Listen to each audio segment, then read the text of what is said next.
What's up, everybody? We're knocking out these leveling up videos like you wouldn't believe with some of the best and brightest people in the business. And we're continuing that trend tonight. Friend of the show and resident big dog on campus, Justin Kobylka, joined me while on vacation to talk about how he went from a bedroom breeder to his current facility, which I'm positive that all of you have already seen. Now, let me repeat that in case you didn't really catch my self-inflated hobnobbing with the big dogs air about me. Justin Kobylka, the biggest ball python guy and the most influential ball python guy in the country, joined me while on vacation to talk about this shit. I don't know, I'm feeling pretty good about myself right now. Now, before we get started, I just want to take a quick moment to mention that I'm not gonna cut out and censor the cursing on these videos anymore. I just don't have the time to go back and edit the whole fucking thing and beep out every shit, fuck, and goddamn, and cock, and cunt, and all that. I don't have the time, I'm sorry. I don't know what to tell you. We're doing a lot more of these than I thought we were. And, you know, I just really don't have the time or the inclination to actually do that every video. So we're going to keep the cursing in because I think that the majority of people watching this are all goddamn adults and they can put up with a shit or a fuck every now and then throughout these videos. Now, for all I talk about how there's no money in the ball python reptile hobby in general, the majority of my friends are making money doing this. Now, let me clarify that statement with, I am not friends with these low-end, I'm gonna make $1 million after my first year of breeding cunts, okay? My friends are not the morons that quit their jobs to make 20 clutches of albino pinstripes every year. I actually just wanted to make a video for my friends who are consistently making 50 to 150 grand a year, and they're at that point in their careers whether they should expand or they want to just stay at the place where they're at. Which, there's nothing wrong with staying at the place where you're at if you're making 50 grand a year on ball pythons and only spending 20 grand. 30 grand in your pocket is a nice little piece of pocket change. But this video is more for the people who want to move up and you know, to decide whether they want to open up their own place or whether they want to get a separate building for their own shop, and just, you know, the things that they have to look out for, you know, like nosy neighbors, permits, and just everything else. Granted, if you're making 50 to 150 grand a year, you probably don't need this advice, and you already know this, but just in case, I figured we would throw it out there for the majority of new breeders that are working this. Here's my leveling up video with Justin Kobylka of J. Kobylka Reptiles on business expansion. All right, everybody, I got Justin Kobylka here, the big dog. What's up, brother? What's going on, man? Hey, glad to be here. Excited. You're on vacation. We actually tried this previously, and we had internet connection issues, and I appreciate you taking the time to, you know, while you're on vacation with your wife, to talk about my dumb shit. Hey, you know, I appreciate it. Hey, you know what? I love vacation, but I love my work too. So it all gets wrapped up together. Okay. Well, hopefully we'll be talking about stuff that hasn't been talked about much on your end. So like everybody knows who you are. Everybody knows the projects that you got going on. So I want to talk about young Justin and the first time Justin decided this is too much at my house. and I have to go somewhere. You know, I can't keep this in my spare bedroom anymore. What was that like? Yeah. Where did you go? What was that first time like? So it was definitely very evolutionary. I didn't have any kind of business experience or anything coming in. I have a marketing degree, and so I knew how to basically knew how to make the animals, I knew how to sell the animals. But as far as what to do from a business point of view, I didn't have any real perspective. I would say. So I initially started actually breeding my ball pythons in a relative's house because my house was way too small. They didn't even have a spare bedroom, so they actually helped me out. They're like, Justin's getting a little too big for us, ready for you to move on. And that they kind of kicked me out in a way, Okay. And it worked out. It worked out good. How long were you doing it before they kicked you out? 2 seasons. 2 seasons. Okay. Yeah, 5 clutches and 13 clutches. And then I was going on for like 30 or 50 clutches. And they're like, we're going to kick you. So we ended up building a building in my backyard, 12 by 20. In our backyard. It's cost $6,000, man, just all in.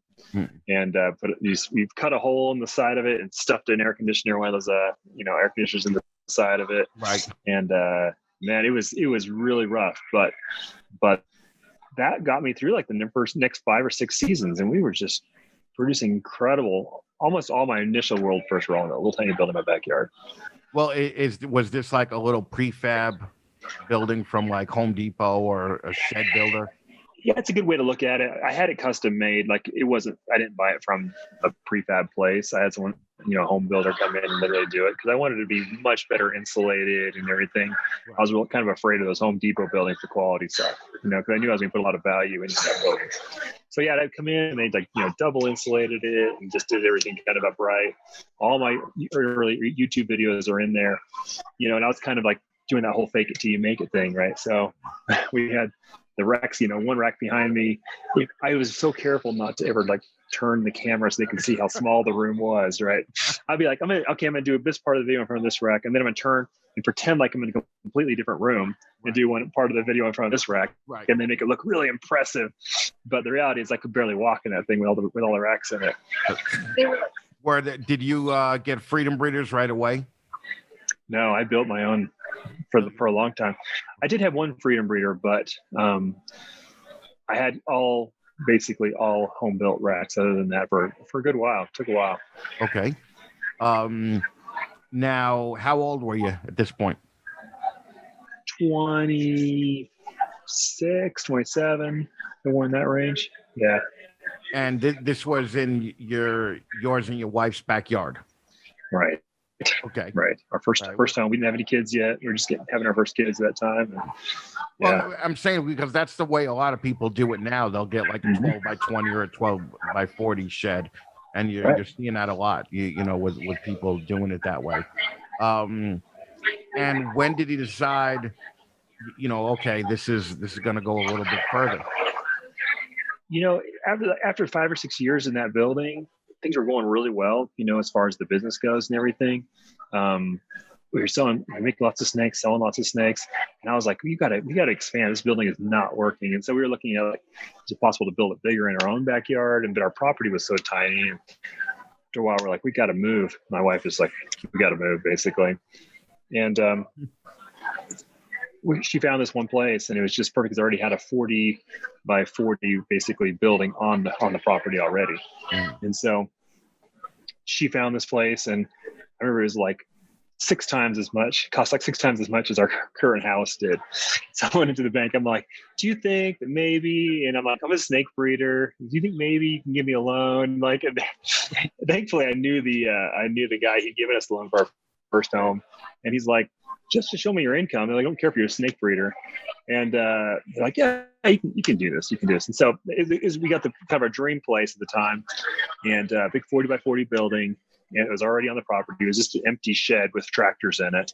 But we built that out to be the next snake JKR HQ snake building. Was this the previous place that you were in before the current place? Right. Mm-hmm. Okay. So that was the property where you also built the rat building on. Correct. Mm-hmm. Oh, okay. And I remember when you bought how big was the rat building? the building was like 40 by 40, but just the rat wing was like 12 by 40. So it's just like one wing of it. It was like we did that whole kind of wind tunnel thing, which worked really well. Right. Because I remember seeing the big giant fans on the corners when Right. you built it, and currently right now, and we'll get back to this, but are you still doing rats right now? Mm-hmm. Yeah, it's such an important part of it. Okay. Yeah, in the end, I think in the end, rats are a necessity for any successful, growth. Because in the end, I've seen so many businesses, they get up to a certain size, they get very dependent on their rodent producer, and not to knock rodent producers, but generally speaking, people who start rodent businesses are not super dependable people. I hate to say that, but it's just the case where their lives are not super consistent. And so all it takes is one big mistake or little mistake, one crash in their production, and suddenly you might miss an entire season of ball python eggs. And then no breeder can afford that if they're trying to really grow and do well. Right. And so I just decided early on, it's like, there's no way I can just put the future of my own business in the hands of somebody that I have no control over. Mm. Yeah, well, that's, I mean, what I always tell people is that the only other successful guy that I know, I know successful ball python breeders, but the only successful guy that does other things is the rat guy that I know, who just bought like a 6,000 square foot McMansion on the coast of Long Island. And I'm like, this guy did this by selling rats. And it's a foolproof business. If you get good help and good equipment, set it up right, it is like the money is just absolutely there, 1,000%. Right, because demand's crazy. Yeah, especially right now, and in certain parts of the country, demand is usually a lot higher than it is in other parts of the country, and vice versa. Like I remember that big with the recent freeze in Texas, there was a lot of rat people that shut down, and people couldn't get rats for a couple of months. And Texas is a giant ball python community, reptile community. So now, how long were you at that house? About 4 years. 4 years, all right. Yeah. And when did you build on the rat building? Did you do that initially, or was it? About year 2, we worked out of the original 12 by 20 shed that I had at the other house. We actually got a company to move it to the new property, and we did just rats in that building for about a year and a half, 2 years. Jesus. Okay. Yeah. Right. we were in that zone where it's like, whatever we got to do to make this work, and we were just, failure was not an option. And 1,000% committed. It's kind of cool to look back at the time. It was just literally like us scrambling at all times, just trying to make sure everything was right, everything works, nothing went wrong. And now look back, it's kind of nostalgic to look back at those days. Right. Yeah. Well, we romanticize a lot of shit when we talk about eyeballs. Yeah. Like, oh, it was so great, but it was not great. Now, at the end of the day, what made you decide to move? Was it just because your wife wanted to move, your family was getting bigger, or was it just got too big with the snakes? The family did. The family got big. We adopted 2 kids from China. We had 3 total of our own, so we were up to 5. Right. And there was just no way that house was going to work. The house wasn't that big. It was a house that was perfect for us when we had 2 kids. And so we needed actually more just room for the kids. We were talking about, renovating there or whatever. And then we just fell in love with another house. And it was the best thing ever for the business too, because the business really needed to grow. But I was at the stage where I probably wouldn't have, I didn't know how to make it grow necessarily. But getting the new place, I was like, well, I have to build a new snake room now from scratch, fix all the problems that I learned in the previous 2 buildings. And every big jump I've had in the business has come after moving to a new facility. Okay. Because it just gives you the ability to not only stretch out a little bit, but also to reevaluate all your processes, think through, how you do things, and get out of the grooves and like hit it hard. And so every time we moved, the following year was like, wow, just a big jump. Really awesome. Right.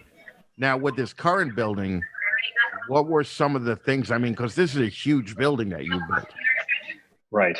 You know, Yeah, it's 60 by 100 now, so 6,000 square feet. It's about 3 times the size of the previous one. right. And Right. what were some of the things when you were building it? Because I remember seeing the videos where they were just pouring the base and pouring the concrete. But like, what were some of the things where you were like, oh shit, I didn't think of that. That's going to set me back another 10 grand or 15 grand. Or, Everything. yeah. Everything. Yeah. No matter what part of the project it was, it always overruns. It seems like, there's always parts you didn't think about. But in my mind, I learned the one major flaw in previous building it had was it wasn't well enough insulated because we built into a previous shell that was already there. And we had them.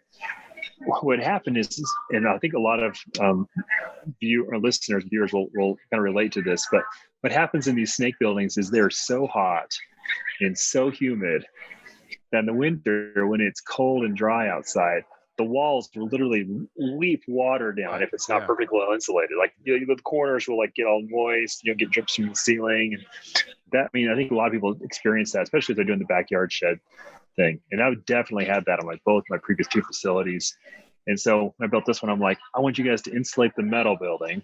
And then we're going to put walls inside, and then we're going to insulate them, and then we're going to seal them, and then we're going to wrap them, and then we're going to do we went all out on some of that stuff, and it costs a lot more, but we wanted to really eliminate some of those issues. Right. How cold does it get in Georgia? Not like you guys. It's if it gets down to the teens, it may twice a year, but for the most part, we if we get below freezing, it's not by much. Right. Okay. Yeah. Now, what are you comfortable talking cost of the building? Yeah, I'm fine with that. Yeah. Okay. Yeah. So just the building, and I mean just the build, no equipment, no, just the build, like the hooking up the water, the hooking up the electricity, the pouring of the concrete. What was the cost of the overall building? Building all in with no equipment, like no HVAC or anything either?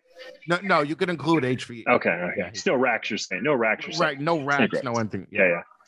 Building all in, probably about $750,000. Really? Just for the building, for a bare building with power? With power, the big giant backup generator sitting out there, that was like 75 grand right there. Four HVAC units, because I want one for my office, one for the snake room, one for the rodents, one for the warehouse part of it, to kind of keep it all different zones. And we realized I'm gonna do this once, I'm gonna do it right, and it's gonna be good for a long time. And what would you say? How many Freedom Breeders or ARSs did you have to buy to fill that? The other place just didn't have it. The other place was full, right? Right. We didn't expand the snake part of it that much. Most of what we added was other parts.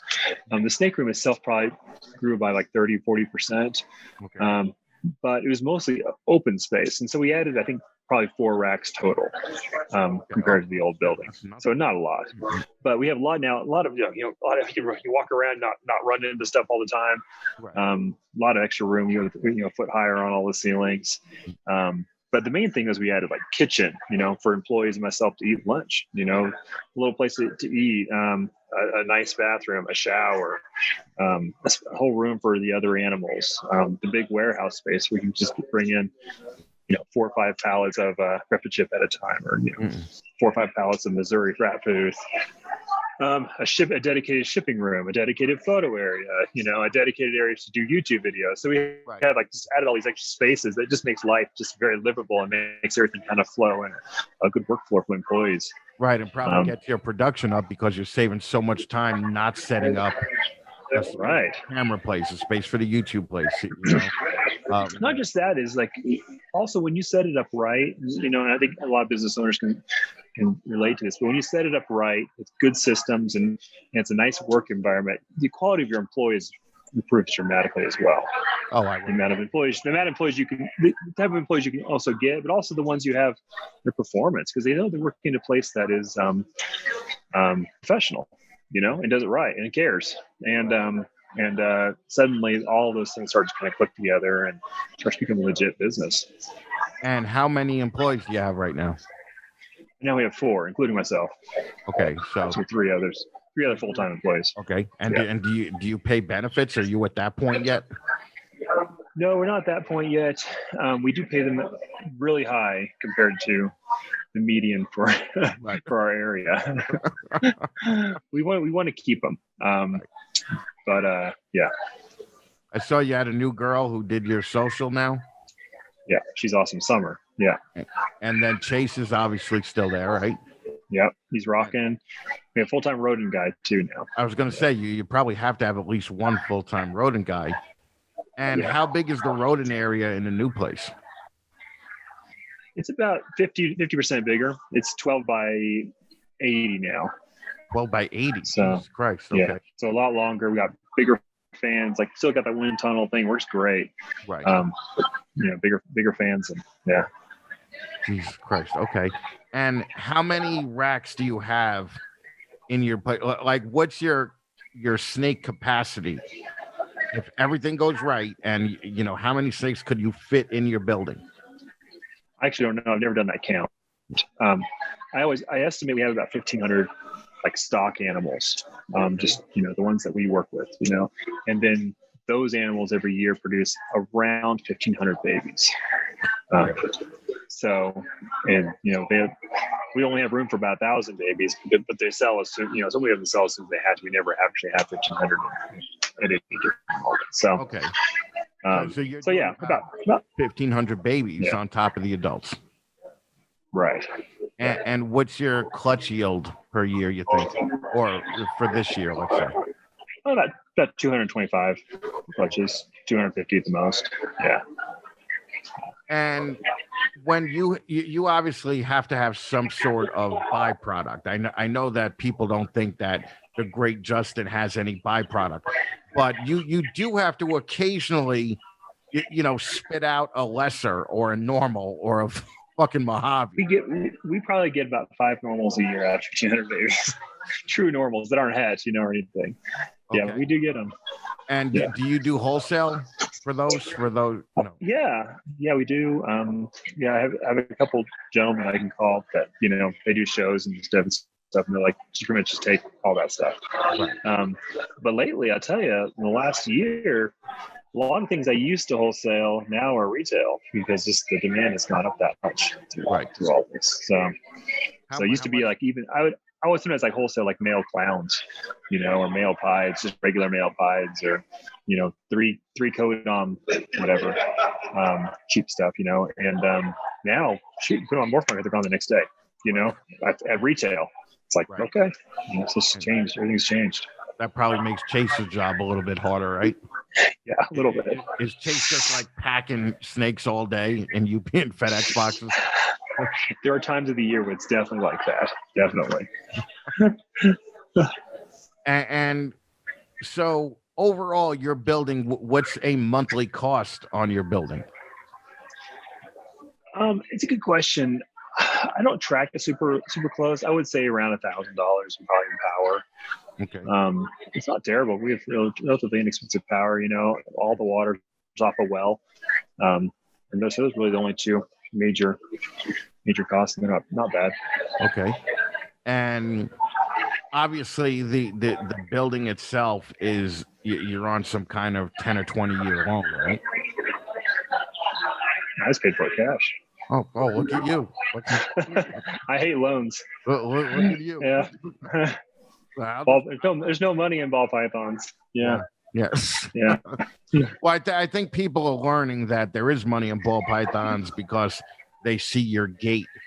And I mean, just the gait that was is cool. enough to be like, I want to be like Justin, like every dickhead in fucking Missouri, fucking, with their Mojave and their fucking lesser is like, I could be Justin one day because I want that gate, and I don't think that they know. I think what the younger people don't realize, I mean, some of them do. I mean, there's a lot of younger guys that I respect, but a lot of guys just don't know how long 2 years is.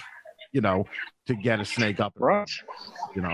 This business, and I think it says on a previous podcast with you, is this business is more about consistency and longevity than it is about brains.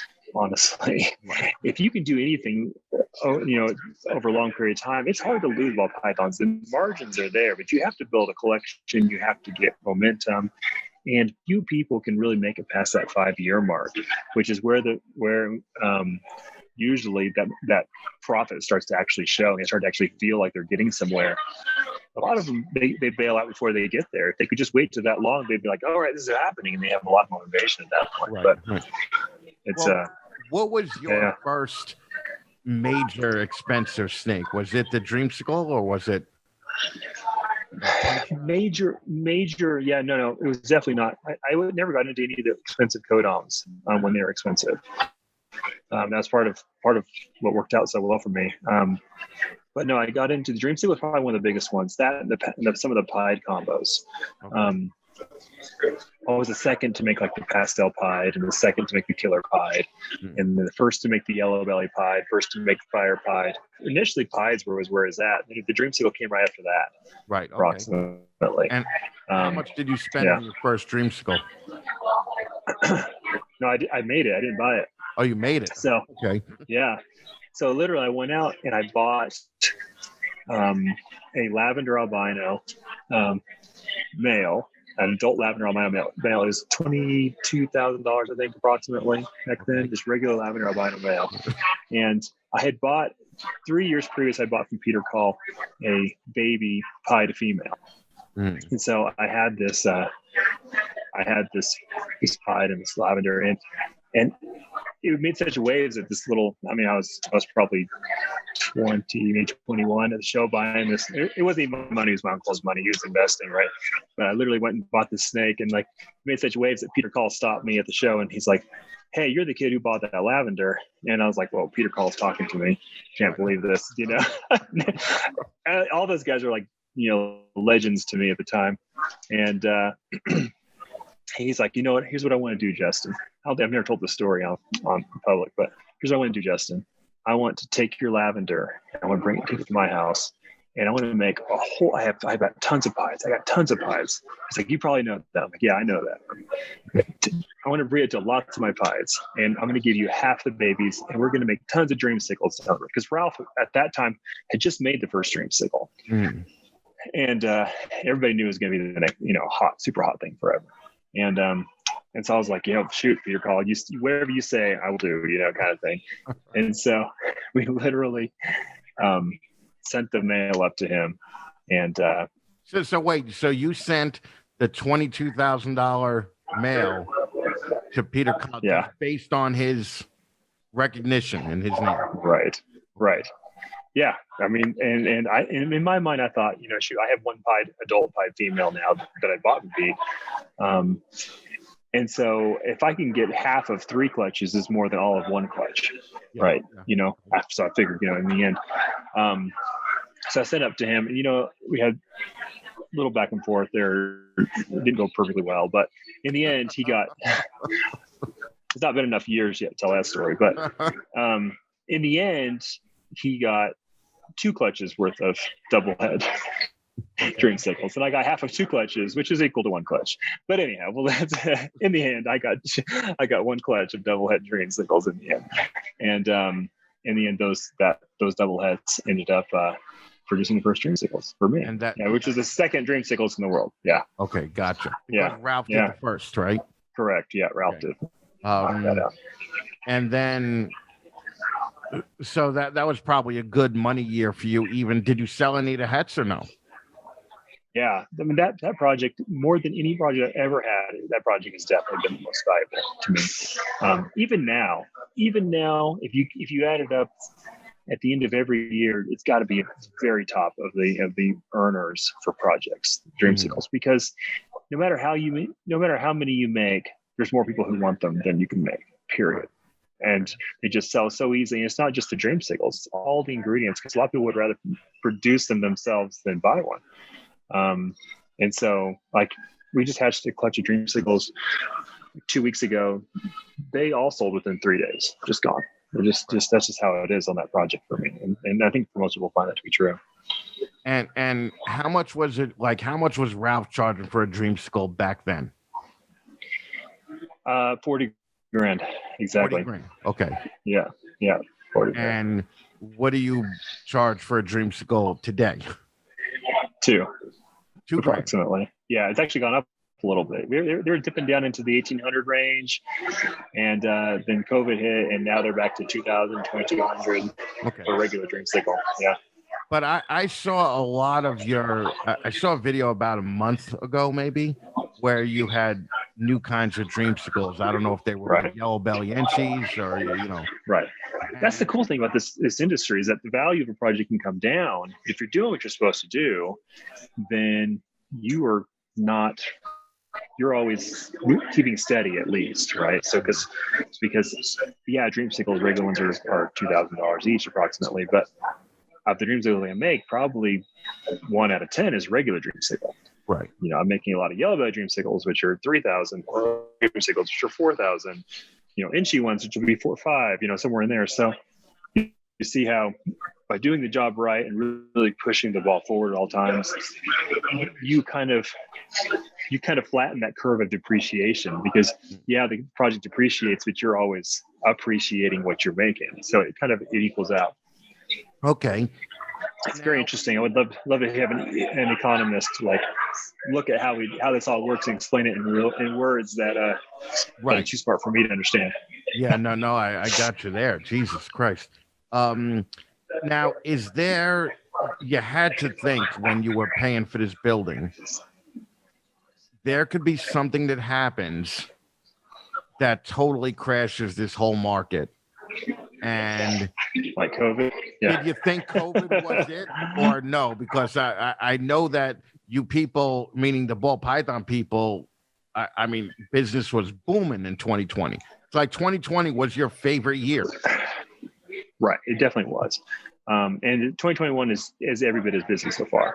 But when COVID first hit, I was nervous, not that it would crash our market, because I knew that ball python market is I think it's everlasting, honestly. But I thought that COVID would really derail it for at least 1 year. Mm-hmm. I thought that people would just in general say, like, you know what, let's put off our ideas or project for a year. And so when I first heard about it and they started, calling for the quarantines and everything, my first instinct was like, you know what, Justin, let's go out there and let's just separate all the pairs that aren't the best pairs, and let's just go for like 50% of the production, make the stuff that really matters and keep pushing things forward, but not just, I don't want to get stuck with a bunch of inventory. Right. But I resisted that urge, and I'm glad in the end that we did. Because it went crazy, Yeah, I bet you're glad. I mean, fucking that was, I was so shocked that everybody was telling me how great their business was. And I was like, motherfucker, Well, not luxury items in general. Luxury items and things that people wanted, not needed, because people wanted in general, did great during COVID. Cars and jewelry and I was just reading like Chanel and Gucci did like 30% better than they ever have before during COVID. Like, go figure. I think people are like self-medicating with shopping. Right. Yeah. When imagine so. Bearing their sorrows in purchases. Did your wife do that? Yeah. Yeah. I may have too, a little bit. It's just how it works. Was there a shutdown of your business at all during COVID? No, because right here on my property, we don't ever had customers coming to our property anyways. Because it's animal care, we got waivers real fast for our employees saying, the agriculture, the animals have to be cared for regardless of anything else. You can't just shut the doors for a week or two. Right. So everything operated pretty normally. We homeschool at the house. It's like, in a way, if you didn't turn on the news, you would never know there was a pandemic. In fact, they couldn't go out on dates to restaurants for a while. But otherwise, you wouldn't even know. Yeah, no, that's I'm surprised. So it really, you guys are zoned as agriculture there? Right. Mm-hmm. Okay. And is that something that you think that people have to think about before they start getting 100, 200, 300 ball pythons? it'd be smart to, my first building, that little 12 by 20 shed, I was not smart about that. And I was always living in fear of my neighbors, because we were in like a little neighborhood, I was living in fear constantly. My neighbors were going to find out and, raise hell with the city. And then, I'd be kicked off my property, wouldn't be able to do it in my own timeline or anything. Right. So definitely it's something I would say, if you're planning on going big, plan on really thinking, looking into those agricultural, zoning type issues, and make sure that, your neighbors are on board. Because all it takes is one really, really, really bad neighbor to ruin your life. I'm well aware of that. We had 200 here in my apartment. Okay. And neighbors found out, and I got raided. And I got raided by like 15 people. The cops came, right. The fireman came, the building inspector came, the health inspector came, and everybody went in on it. Yeah, they want to be part of the story.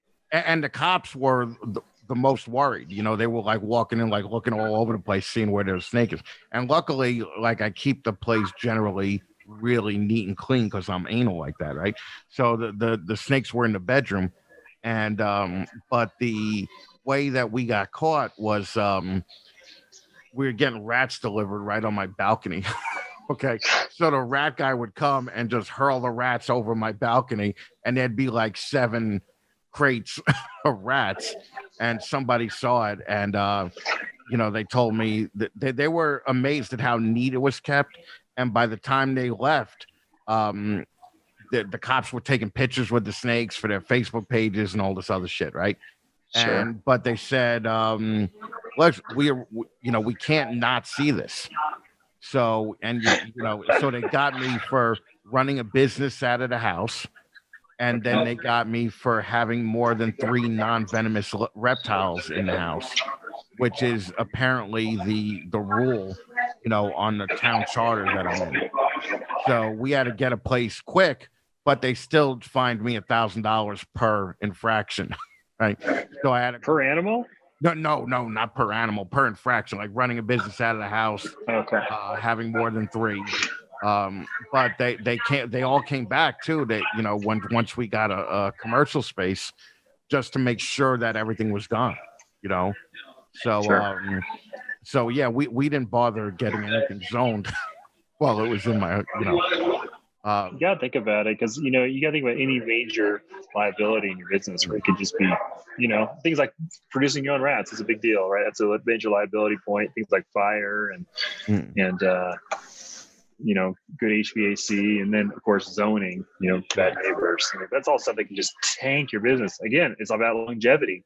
Longevity is the name of the game. It really is. Yeah, because you're so technically are you in a commercial space even though it's on your own property? No, it's considered an agricultural barn. Okay. Is what it's considered. Yeah. It'd be commercial if the public was open to the public at all, which is not. So, yeah. And so, do you have to pay like liability insurance every month? Do you have to pay all this just in case an employee gets hurt, or something similar? We don't have a lot of liability stuff. We're doing insurance on the actual building and the animals and all that stuff. We finally got someone who insured the animals. Come to find out, insurance companies aren't as afraid of you as you think. The main thing is to have legit business and have it off of your property. Like if it's on your home, if it's in your home, they're not going to consider you a legit business. So for me, I took having to build the building, and they're like, yeah, we'll just insure, a total amount, just like it was dry goods or any other kind of inventory, not against sickness, but against theft, fire, disaster, that sort of thing. That helps you sleep at night. How sorry. How many? You said you got 4 employees, right? Now, let's just say that there's some kind of emergency.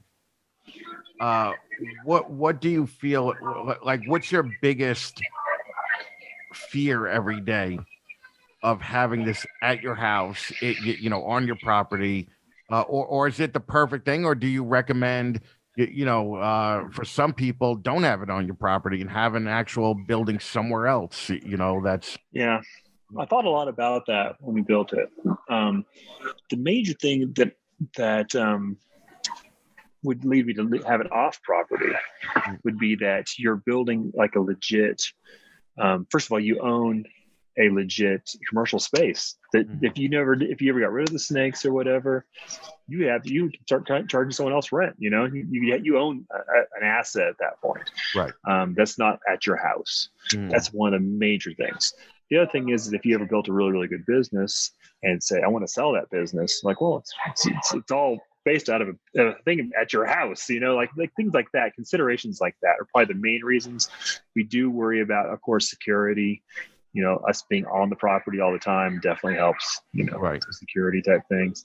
And in the end, the main reason why I decided to build it at the house, in spite of those reasons, was the fact that you could just pop down there anytime, day or night, really easy. I can't tell you how many times I'll be laying in bed and I'll think, man, I wish a new pairing will pop in my head. Well, I can just walk down and, put it in there, if it comes to me. So she's like, yeah, he walks down there a lot. A lot. I do. It's a 100-yard walk. So I was just going to ask, how far is the building from your actual? Yeah, we have 26 acres, so we have a lot of space, but it's about 100 yards. Walk real quick. Yeah. And being that you deal with all these aspiring, you're past the stage of worrying about selling to your competition, right? It's been a process, but yes, I'm past that stage. Okay. Yeah. So the major thing is to realize that it's not the boogeyman you thought it was. I think a lot of people still, you're early on, you're trying to protect yourself so much. You're like looking for any edge. You're nervous about other people. And you get a lot of people sometimes in your head who tell you that you can't be doing that. You can't sell. You can't do this. You can't do this. You can't do this. And the reality is that this market, until you really get to the top of it, you don't realize how massive it is, right. And how every sale is like a tiny drop in the bucket, and that right. you don't have to be quite so strategic constantly about everything. So now dealing with all these people, these aspiring to be you breeders, because 50% of the people out there will be like, oh, I don't want to be like Justin. I'm happy with my 20 clutches, and that they're all lying. Okay, because they all want to be, they would all kill to be doing something like this. But what are, like, since you deal with so many people every day, what are the mistakes that you see a lot of people are making when they're trying to build their business? I think generally they're just thinking probably a little too small initially, but I can't really fault them for that because I did the same thing. You have to gain a comfort level with success that influences you to think that it's a safe bet to go forward. Like now, if I was to lose my collection and have to start from scratch, I would be very bullish. I would just go in there and I like buy up everything and what I'm saying? Like I know exactly what to do, Wow. and so I would recommend that to my customers as well. However, they have to go through that experience of seeing how it really works in order to get there, too. That's one thing that Miguel did really well. I think you had him as part of this series as well, right? Miguel did it really well. He did a couple of things really right. First of all, he owned business before, so he knew that in order to get traction, you have to go in deep, pretty quick. He did that, and he did a great job too of really leveraging reader relationships, with me and with others initially to really go in deep and say, look, I'm going to buy everything you tell me to buy. I trust you. That's what he did with me. And few people, few people take my advice. They think they want to, but they don't. Few people do. Miguel did 1,000%. He just did everything I told him to do. And he made a lot of good decisions on his own too. And he leveraged the social media. And so I think if you want to see a good template of someone who did it quickly, Miguel's the guy, really. I did it over a much longer period of time. And I now extremely savvy, but he got there with a much shorter learning curve than I did. Well, I think because he had other businesses too, he that helps. Yeah. Yeah. And, everybody gave him shit for just coming and saying, I'm going to dump a whole bunch of money into this. But in what other business do you know where people get shit on for dumping an ass ton of money into the business? That's this hobby eats its own. Yeah. It's not so bad now, but it eats its own. It's a situation where we say, oh, we want serious people to come in. We want serious people to spend money, and as soon as one of those people arrive, we try to drive them right out the door, right. And we give them hell because they're able to suddenly do, Miguel's doing what a lot of people who've been in a lot longer are not doing, successfully. Yeah, 100%, yeah. And they chose their path and he chose his. It's not let's not give him hell for it. I don't understand that. Well, and do you agree with Miguel that there's giant markets waiting to be opened in Mexico? Yes. Yes. Shoot. Southeast Asia is growing like crazy. I know Mexico has got to be like getting inquiries from there constantly. But Southeast Asia is booming, and China is still not even entered the market. China has all these rules against importation. And if that changed, there could be 100 JKRs. We'd never get the demand away. So yeah. It's funny because China apparently doesn't have any rules against exporting, i.e. your 2 Chinese babies, but they have rules against importing.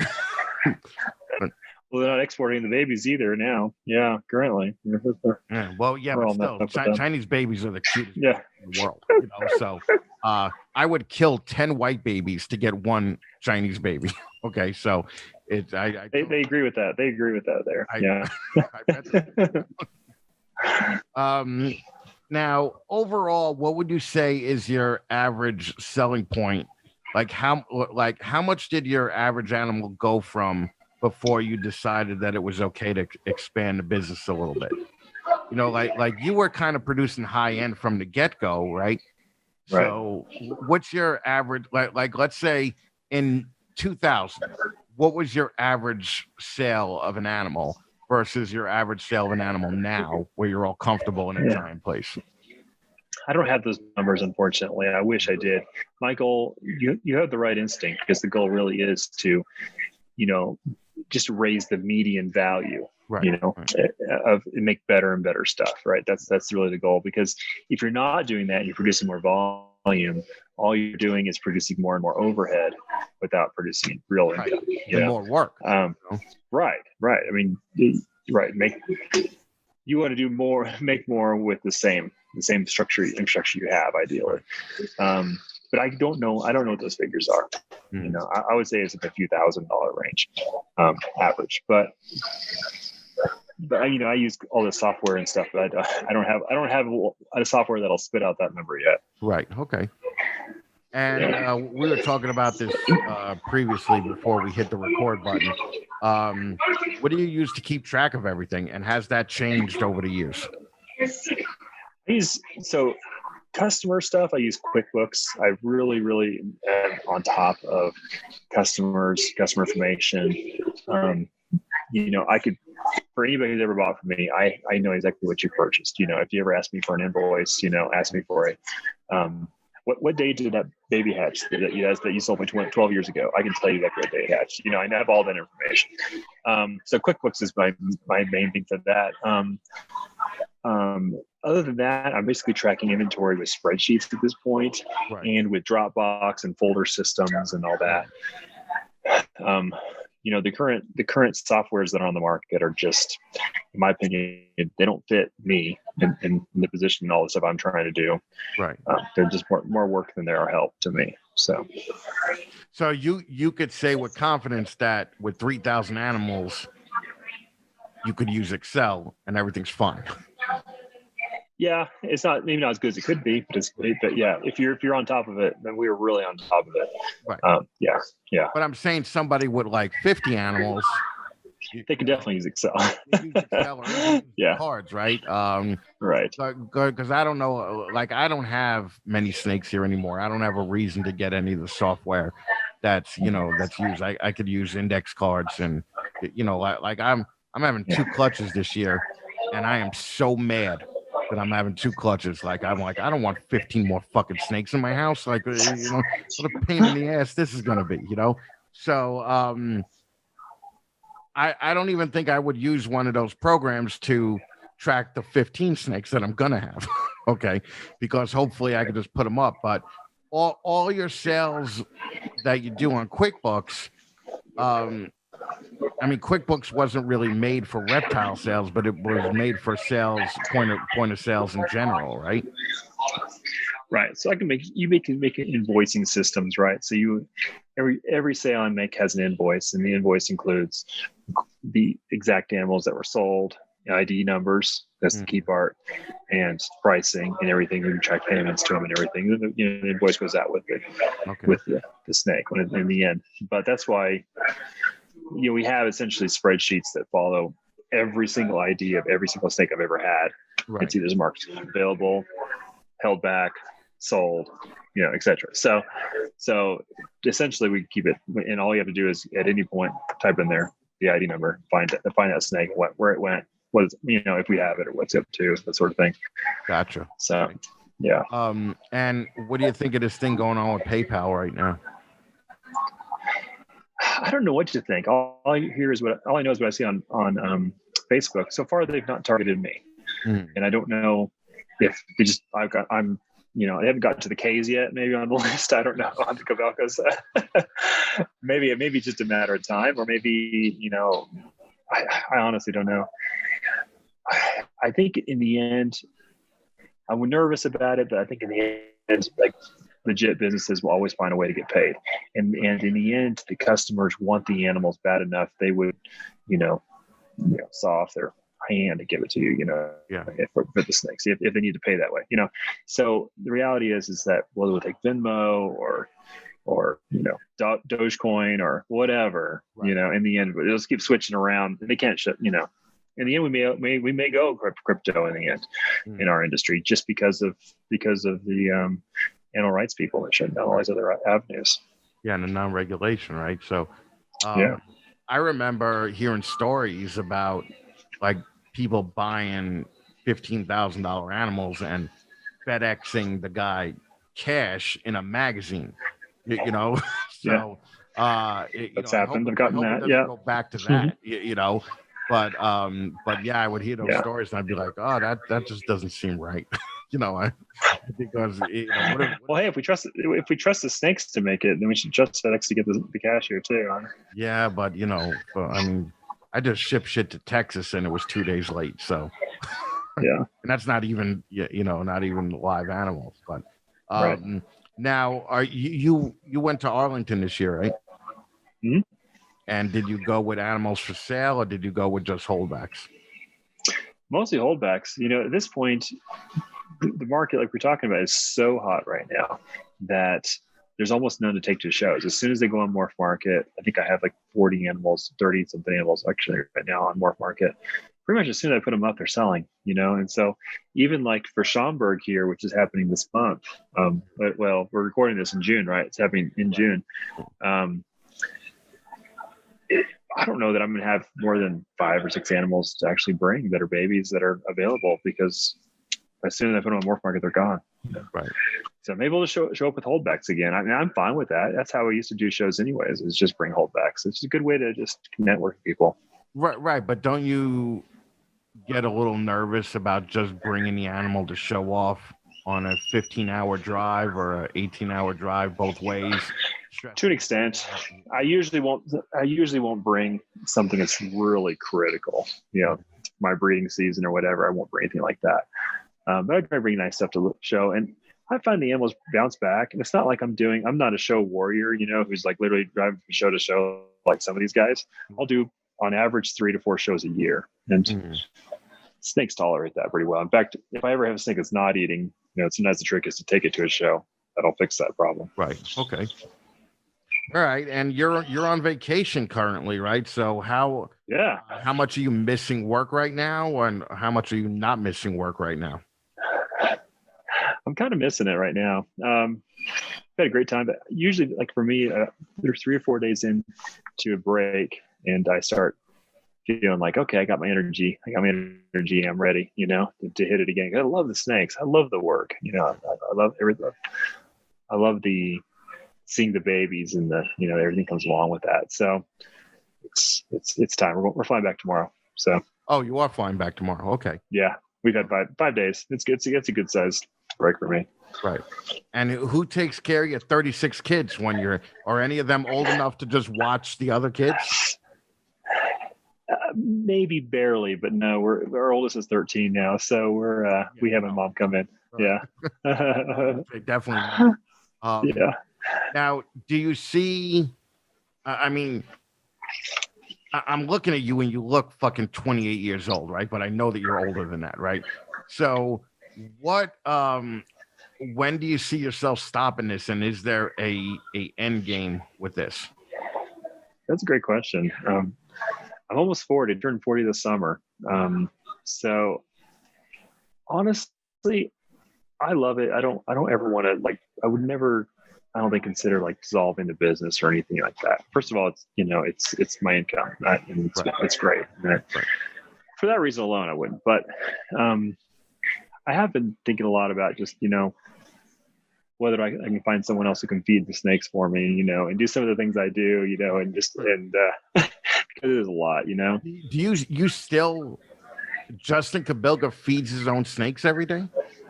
I do, and there's certain things I've found that I think it might just be on me as trying to become a better business owner, right? Because every business owner says, "Well, no one could do what I do," right? That's like the joke about business owners, and so I recognize that in myself. But the reality is I've all along felt that there's certain things that I just have to do in order to maintain the maximum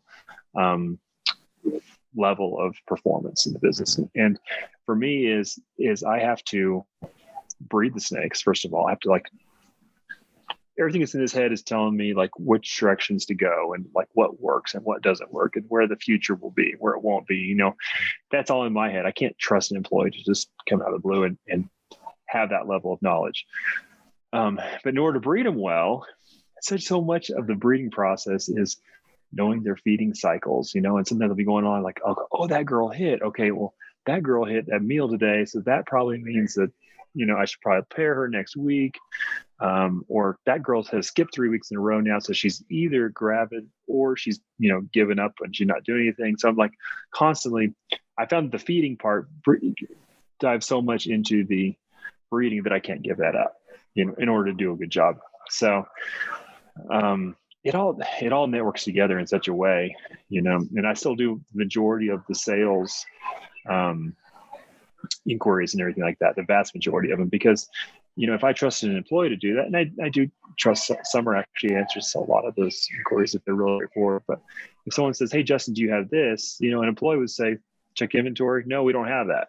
Right. Or I would say, "Yeah, we don't have that, but I know there's a clutch hatching in 3 days that has that." Right. And I know that because I bred that snake, and I know I bred that snake because I fed that snake, and I hatched that snake 3 years ago. And right. It's hard to get any person that's going to have that level of buy-in, especially at the scale that we're at right now, within that number of animals. And that's the business challenge, really. Mm. Now, you may not answer this, and this is going to be the last question because I know it's late, but who would you say is your biggest competition right now? Ozzy.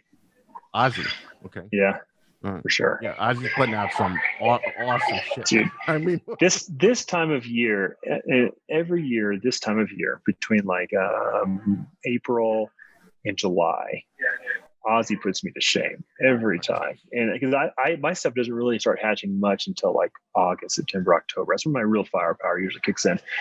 And so this time I feel like I'm just sitting there I know what I have coming, but Ozzy's just killing it out there, and he's getting all the attention and all the and you know what? He's earned it big time. But he's the guy out there that that I'm jealous of a lot. Right. Really cool. Yeah. No. I mean, okay. Yeah. Yeah.